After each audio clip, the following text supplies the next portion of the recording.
Oi, oi pessoal, tudo bem? Dando sequência aos nossos estudos de geografia, agora nós vamos tratar de um capítulo que fala sobre o meio natural e o espaço globalizado e tudo que acontece do surgimento da ideia desse meio natural até o espaço globalizado que nós estamos inseridos hoje. Então eu peço que vocês peguem o seu livro, vão ali para a página 144, marca texto, lápis, caneta, qualquer coisa que ajude vocês nesse processo. Não esqueçam, por favor, de deixar nos comentários o nome de vocês para que eu possa saber que a maioria dos alunos estão assistindo, ok? Analisa primeiro essa imagem no início do capítulo. Ela está mostrando agricultores lá no Vietnã fazendo um tipo de trabalho. E também um lugar cheio de aviões, provavelmente mostrando um fluxo muito grande de pessoas, de mercadorias aqui. O que aconteceu? Essa imagem é de 2018, tá? Mas vamos imaginar que ela não fosse. O que aconteceu do surgimento do espaço, do meio natural, até esse meio globalizado, totalmente cheio de informações, de troca de produtos e de capital, por exemplo? Você vai falar, professor, desenvolvimento tecnológico. Óbvio. Ótimo. A gente começa a entender então que existiu um investimento, um surgimento de novas técnicas que possibilitou o quê? Essa alteração de um meio natural até o espaço globalizado. Então, quando você pensa em todas essas ideias, eu quero que você entenda que o espaço geográfico atual, ele é resultado de desenvolvimentos muito grandes de técnicas que possibilitou que a interligação de lugares, ele promove a aproximação de economias. O que isso significa? Nenhum país hoje ele é uma ilha. Ele não vive isolado, quer dizer, alguns vivem, tá? Como o caso da Coreia do Norte, de Cuba, mas você percebe que é um sistema político diferente. Quando nós nos referimos ao sistema capitalista, nós entendemos que esse sistema ele possibilita uma interligação muito grande. Ele explica pra gente, ele afirma pra gente que para um país se tornar uma potência, ele precisa de interação com outros lugares. Que existe uma venda constante de produtos, você vende produto daqui para a China vende produto para o Brasil vende produto para a Índia vende produto para Nova Zelândia, enfim. Essa integração econômica, essa aproximação econômica é muito importante nesse contexto do mundo globalizado. Nós temos aqui também uma junção muito grande e uma fusão, de certa forma, de culturas. O que é a cultura? Não é? Pensa aqui comigo. Qual é a cultura do Brasil? A gente vai falar, professor, nós temos a música, nós temos algumas tradições, por exemplo, a própria língua, ela tem características da cultura brasileira. E quando nós falamos, nós usamos termos que não são mais termos da língua portuguesa. Nós colocamos dentro da nossa conversa termos, principalmente do inglês. O que está acontecendo com a nossa cultura? Quando nós nos alimentamos de pratos típicos vindos dos Estados Unidos, do Japão, da Itália, você percebe que a nossa cultura ela vai sendo modificada e vai ocorrendo essa interligação. Se por um lado esse processo todo de globalização ele gera novas possibilidades, por outro, regiões inteiras, os mais diversos lugares do mundo, enfrentam problemas econômicos e ambientais, além de amargar um sentimento de perda de identidade cultural. Como quase toda a criação humana, essa globalização ela também vai ter pontos positivos e negativos. Nós precisamos o quê? Compreendê-la de fato para que nós possamos determinar, ok, isso é bom dentro desse contexto globalizado e isso é ruim. O meio natural. Quando eu falo para vocês do meio natural, esse meio ele existe ali desde o Neolítico e vai até a Revolução Industrial. Ok? Milton Santos ele classifica o espaço geográfico, as suas mudanças e transformações do meio natural ao meio técnico e ao meio técnico científico informacional. Então o meio natural vai do Neolítico até a Revolução Industrial no século XVIII. Daqui para frente vocês vão entender as outras fases. Então teve início no Neolítico e ao longo de milhares de anos, evidentemente, as coisas mudaram. mas do ponto de vista da periodização do espaço, a lógica da relação entre o ser humano e o meio manteve-se mais ou menos estável, sem grandes transformações.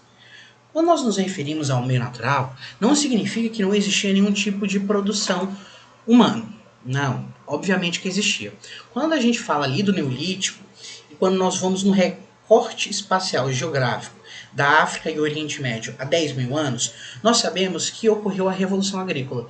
E a Revolução Agrícola ela foi fundamental para que ocorresse o processo de sedentarização humana. Ele deixa de ser nômade, o ser humano, e ele se torna sedentário, fixando moradia. Isso só é capaz por quê? Porque houve uma criação de técnicas e ferramentas que favoreceram e relacionaram-se a essas mudanças. Entretanto, até o século XVI, as técnicas e os objetos técnicos criados pelos seres humanos eram claramente limitados em seu poder de transformar o meio natural. Significa então que, obviamente, existiu um surgimento de uma técnica, o homem ele se apropriava desse espaço, ele modificava esse espaço para manter a sua vida, para sobreviver, né? Talvez essa mudança ela não era tão associada a uma ideia capitalista de lucro do espaço. Era muito mais de sobrevivência. A gente vai entender que a Revolução Industrial, o século XVIII, ali, essa mudança ela vai ser muito mais intensa e eu vou ter uma substituição do trabalho. Vamos aqui. Então, lá no século XVIII, com a Revolução Industrial e seus desenvolvimentos, transformaram drasticamente as possibilidades técnicas do ser humano, pois aumentaram de forma considerável sua capacidade de transformação do meio. Graças à invenção e ao constante avanço das máquinas automotrizes, que não dependiam da força humana, nem de animais, nem do vento ou da água para realizar o trabalho. Você consegue perceber essa diferença? Então eu falo que no meio natural, o homem era a força que movia tudo. Ele era literalmente, ou o animal, né? Ele era que movia as máquinas rudimentares que foram criadas naquele período. Quando eu me refiro à Revolução Industrial, com o desenvolvimento tecnológico e com o surgimento de novas técnicas, o trabalho ele muda. Eu retiro o homem como a força de trabalho aqui e eu posso colocar máquinas no lugar do homem para fazer, para gerar, para criar aqueles produtos.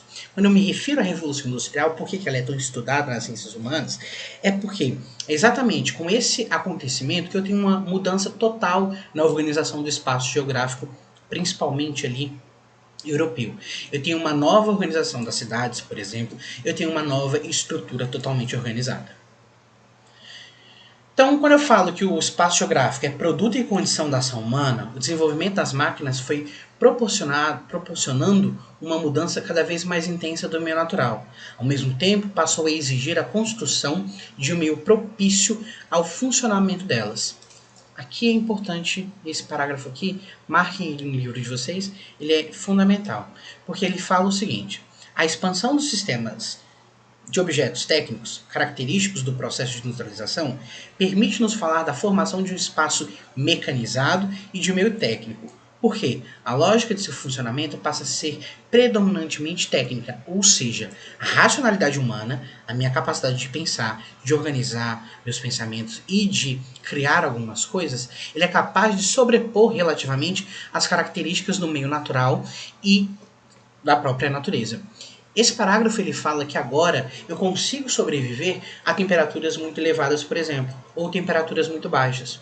Quando você pensa no passado, milhares e milhares de anos, as áreas mais frias, elas não eram as mais indicadas para viver. Por isso que ocorriam movimentos migratórios, por exemplo, no período do inverno para regiões mais quentes. Hoje em dia, existem técnicas que favorecem, que permitem a vida em outros lugares muito frios ou muito quentes. Eu tenho técnicas que fazem possível uma pessoa morar no Oriente Médio, no meio de um deserto, como é o caso de Dubai e Abu Dhabi. O homem ele criou tudo isso. Pessoas que não precisam mais se deslocar, que moram lá no extremo norte do Canadá, no período do inverno, para o sul do Canadá. Não, ele continua ali porque existem técnicas e desenvolvimentos científicos que garantem a sua sobrevivência. As últimas décadas do século XVIII e principalmente o século XIX viram-se desenvolver uma primeira versão, digamos assim, do meio técnico, caracterizado pelo desenvolvimento da máquina a vapor e das ferrovias e pela busca do aumento da produtividade e do lucro. Marquem essas duas palavrinhas aqui, produtividade e lucro. Quando eu falo do surgimento de todas essas técnicas, de todas essas informações, eu quero que você entenda que elas surgiram para suprir as necessidades do mercado. Elas surgiram para quê? Para garantir que houvesse um aumento da produtividade, para que eu pudesse produzir cada vez mais em um tempo menor e, obviamente, aumentasse o lucro. Eu estava começando a desenvolver um processo que resultaria ao longo do século XX do que chamamos de globalização. Seguindo aqui, meio técnico, científico, informacional e globalização. Quando eu me refiro a essa ideia de globalização e desse desenvolvimento científico, é importante a gente pensar no recorte histórico, tá? E esse espaço não é mais o meio técnico. Ele deixou de ser técnico. Ele se tornou o meio técnico, científico e informacional que vai se desenvolver após a Segunda Guerra Mundial. Aqui eu não vou dar resposta. Eu vou querer que o Gabriel Holanda e o Matheus deixem aqui nos comentários para mim qual foi o recorte histórico, o momento histórico que nós estávamos após 45 e por que, nesse momento, ocorreram grandes investimentos, grandes mudanças na tecnologia, surgimento de elevadas tecnologias, tá? Não esqueçam vocês dois de deixarem aqui embaixo para mim um comentário que depois eu vou ver se está tudo certinho e dou o joinha e faço algum comentário aí embaixo, tá? Então, esse período depois de 45 é marcado pelo crescente avanço e pela integração da ciência e da informação, elementos que tanto favorecem o desenvolvimento de novas possibilidades técnicas e tecnológicas trazidas pela globalização, como as novas imposições e os novos problemas. Analise que esse mundo globalizado que nós estamos inseridos, ele não é perfeito, tá? Ele, para alguns, vai aumentar as desigualdades. A gente vai estudar isso mais para frente. Falando dessa produção, dessa revolução técnica científica, ela não vai ser entendida apenas como uma revolução científica, tá? Por quê? Porque nós temos uma ciência associada a um processo de produção. A ciência, o desenvolvimento científico, ele, para muitos, tem a função de gerar um produto e esse produto vai gerar lucro. Quando você pensa num celular, quando você quer comprar um celular novo, você busca cada vez mais o quê? Funções, coisas que ele não fazia antes e que hoje fazem. Você quer uma câmera melhor, você quer uma bateria melhor.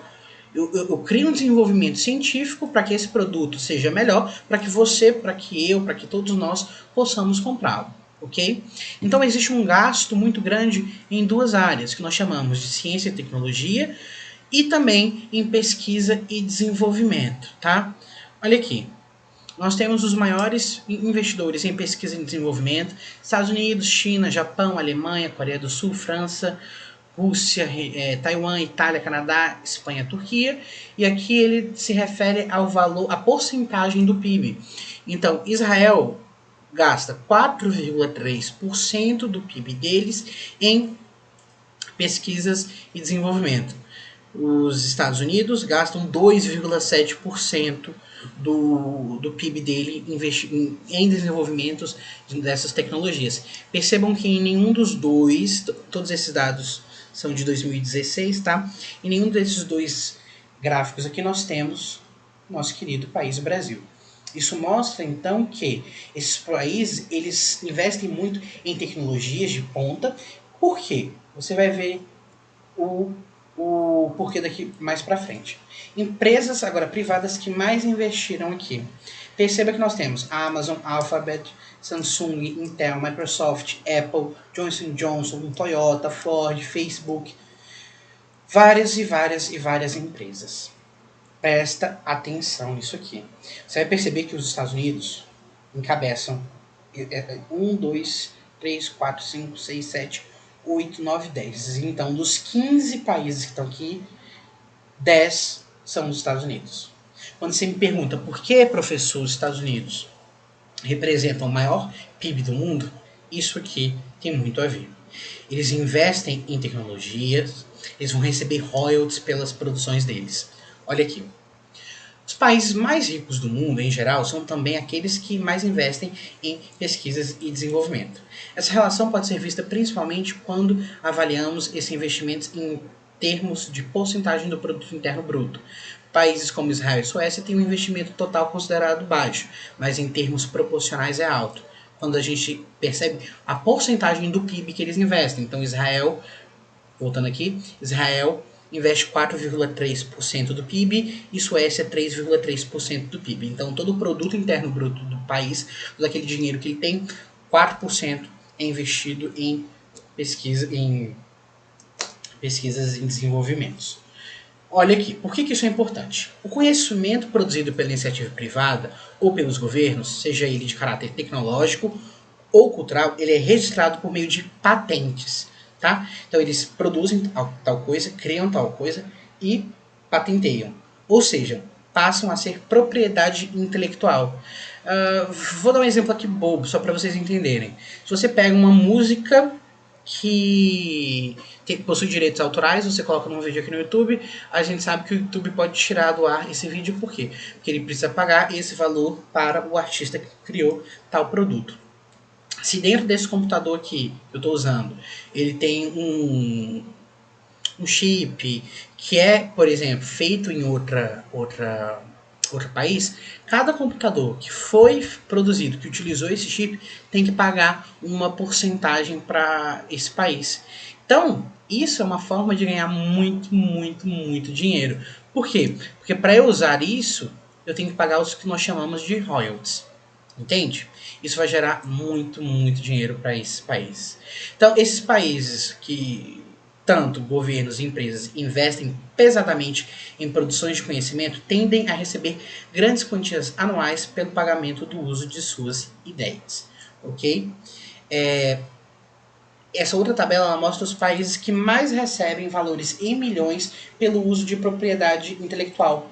Olha aqui, em primeiro lugar nós temos os Estados Unidos, lá em 24º o Brasil aparece. Consegue perceber a quantidade de dinheiro que os Estados Unidos recebe e a quantidade que o Brasil recebe? Beleza? Pessoal, então por hoje é isso. Espero que tenha ficado tudo claro para vocês. Se vocês não entenderam alguma coisa, deixem aqui nos comentários que assim que possível eu respondo para vocês. Um abraço e até a próxima. Tchau, tchau.